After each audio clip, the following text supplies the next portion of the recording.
So a big part of my astrological practice, ever since I started publishing about astrology, has been figuring out how I will engage astrology on a regular basis. You might say figuring out how to have an ongoing relationship with the planets, the zodiac, the astrological symbol set. That's one of the main markers of an astrologer. You hear sometimes people say, well, what is a writer? Well, a writer writes. A writer produces writing. So that's the strict definition.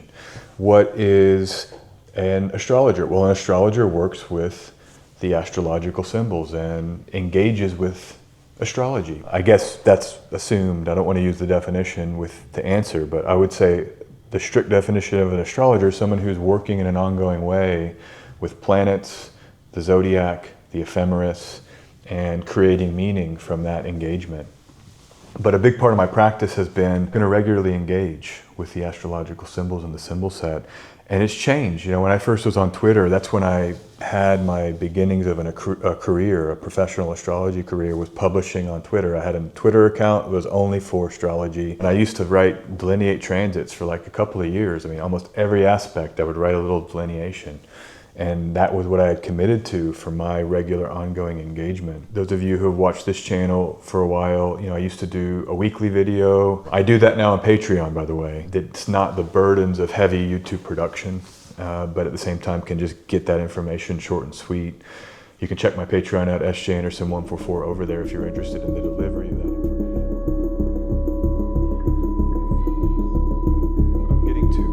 Here is that my current practice of engaging in astrology is the monthly video.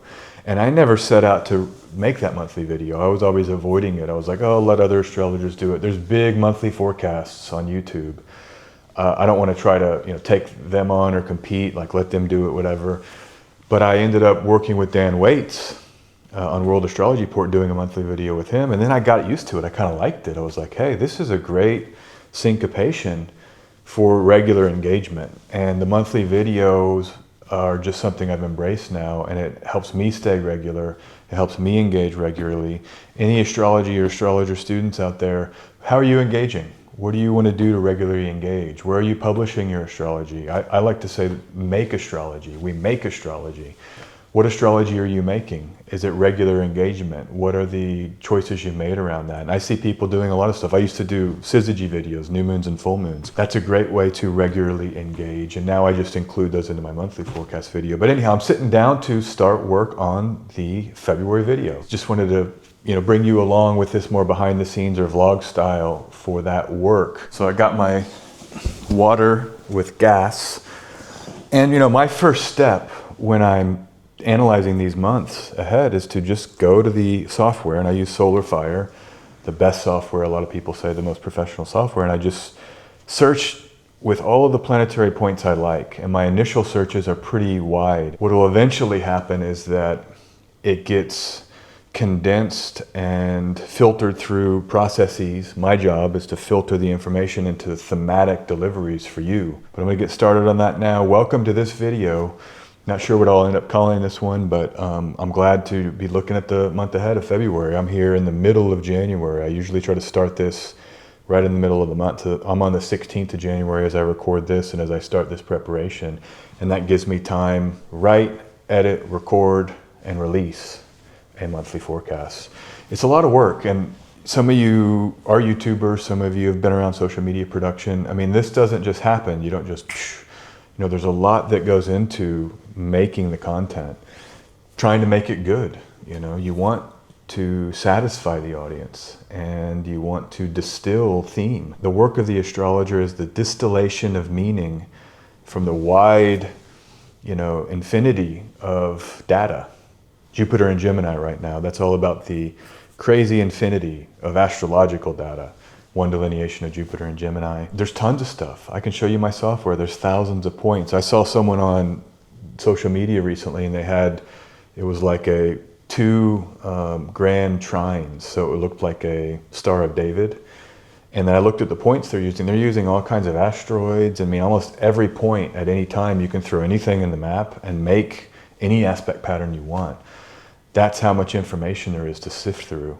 And any astrologer is going to have their pet techniques, their preferred version of filtering meaning through that data and then delivering that meaning.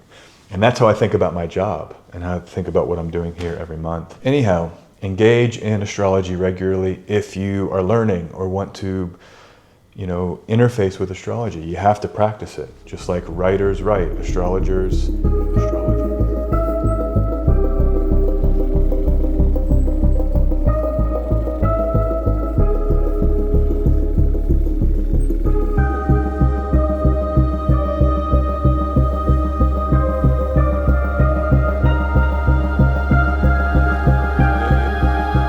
David Lynch died overnight, and that was wild. I was trying to sleep last night. I was kind of half awake, half asleep, and I went on Instagram and I saw they were posting kind of within that hour of his passing.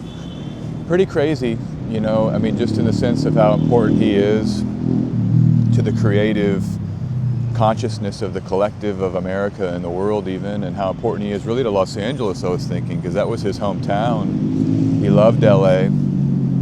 And LA, of course, burned recently, and now this icon of Los Angeles passes. I think there's some kind of symbolic message here in the world and in the universe that things are changing, America's changing. And of course we know that because of how big these transits have been to the Sibley chart in recent years. The Pluto return, now Pluto in Aquarius, and we're getting the Pluto return of the new Constitution. I think it was the 1780s, the American Constitution, which was new at the time. A very regenerative and transformative time for America, but to have a luminary in terms of the creative spirit of the collective and of the nation pass, I think it is like a wink and a signal, like, hey, things are changing, times are changing. I was pulling up his chart. I think there's something really instructive. As soon as he passed, I was like, what's going on in this guy's chart?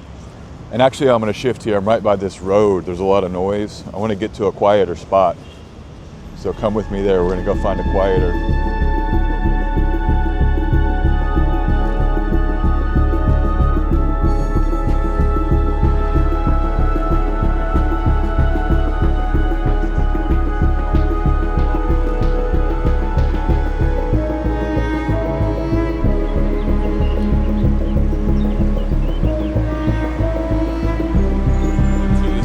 I come to sometimes.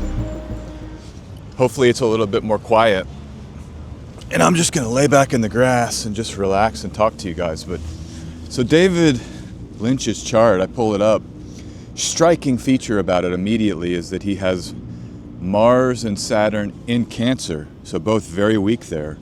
One is fallen, one is exiled. Probably the two weakest signs. And actually the ancient astrologers said that conjunction of Mars and Saturn in Cancer was one that triggered challenge in reality, similar to how the Jupiter-Saturn conjunction can trigger great change, maybe accelerating the world or the reality further. The Mars-Saturn conjunction in Cancer in particular, as it comes every 30 years, is a great harbinger of some kind of challenge or change. So he's got that in the 9th house, and he's a Scorpio rising, meaning that Mars is his chart ruler. So he's expressing through that spiritual challenge. And the water element being the signs of his 1st, 9th, and then 5th, that creative Pisces 5th house is also a very striking feature because of how surreal his creative work was.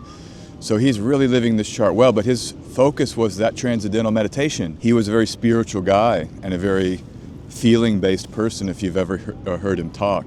He was very wise in terms of knowing how to access the emotional flows of life and reality and create from a place of feeling and of sensation. Only other thing I'll say about his chart is that, why is he so famous and successful then? Well, the ruler of those Cancer malefics is the moon right on the midheaven in the powerful 11th house, the place of good spirit.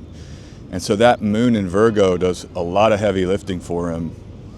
It's a great example of a chart where the ruling planet, being so powerfully placed, feeds back to the planets that it's responsible for. And it's a great example, and this is part of why I wanted to bring it up. Don't ever let anybody tell you, because you maybe have a challenge placement, that you can't have a wonderful and amazing life specifically about the story of that challenge placement. And I think with David Lynch, these Cancer malefics in the 9th house of God, and he was brought into this great spiritual journey in this great spiritual part of his life as a transcendental meditation practitioner for many decades, and then setting up that foundation around transcendental meditation. Moon in the 11th, those social groups and structures he was able to create around his spirituality, House of God. 9/11, ruler of 9 in the 11th. Anyhow, he's greatly on my mind right now because David Lynch was such a spiritual force of nature and a creative force of nature. I mean, the works that he created are unlike anything else. This idea of releasing into the dream, I've said that repeatedly over this Saturn and Pisces cycle, haven't I? On my channel, it's the dreamscape, the surreal dreamscape, Saturn and Pisces, finding the foundation of the surreal dreamscape. And he's got that Pisces 5th. I think it's a perfect example of a surreal, I mean, he is the surreal filmmaker. He's defined the genre. So yeah, R.I.P. David Lynch, man. R.I.P. David Lynch. We finally got some sun here. And so I'm enjoying a little bit of this sun, get some vitamin D.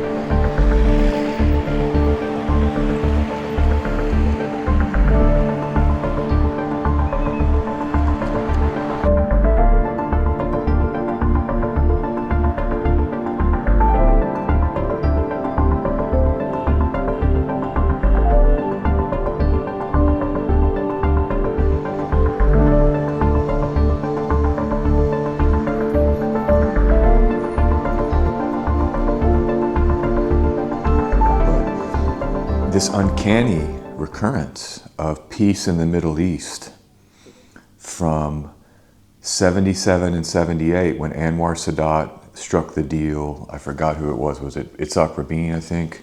Was that the one? Was he assassinated over that? Let me look that up. I don't want to get that wrong because that was hugely important. You know, Anwar Sadat. I mean, it was a major event. Jimmy Carter, who just passed, Anwar Sadat, who was assassinated for this. And let's see who the Israeli side had. Britannica.com, sometimes I use that.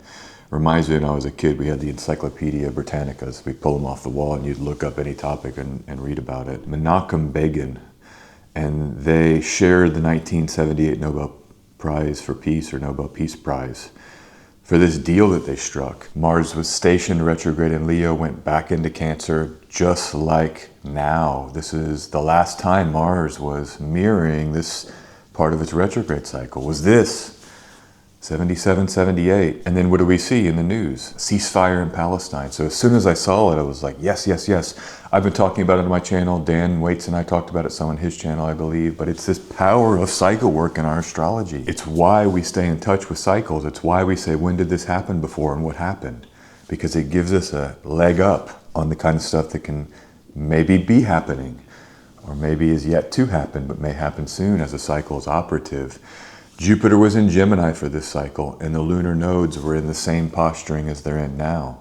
Let me check that about the lunar nodes. I'm like 90% sure, but I want to check it. So you had in the beginning of 78, the South lunar node in Aries and the North lunar node in Libra, and then in 78, they switched into Pisces, Virgo.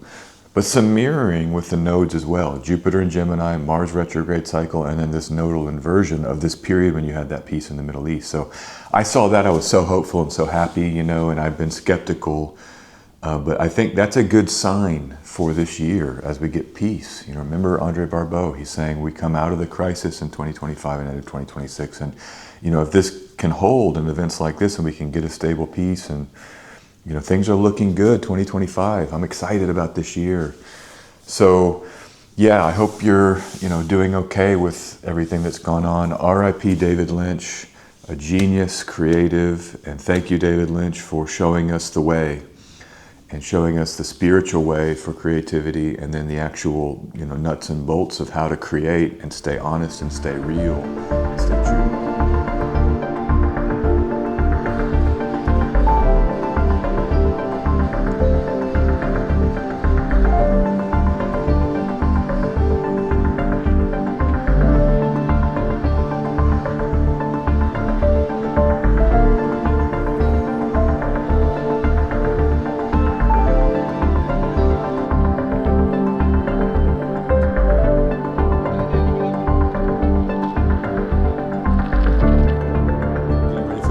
Live stream. We do this every month with my Patreon. This is the January live stream.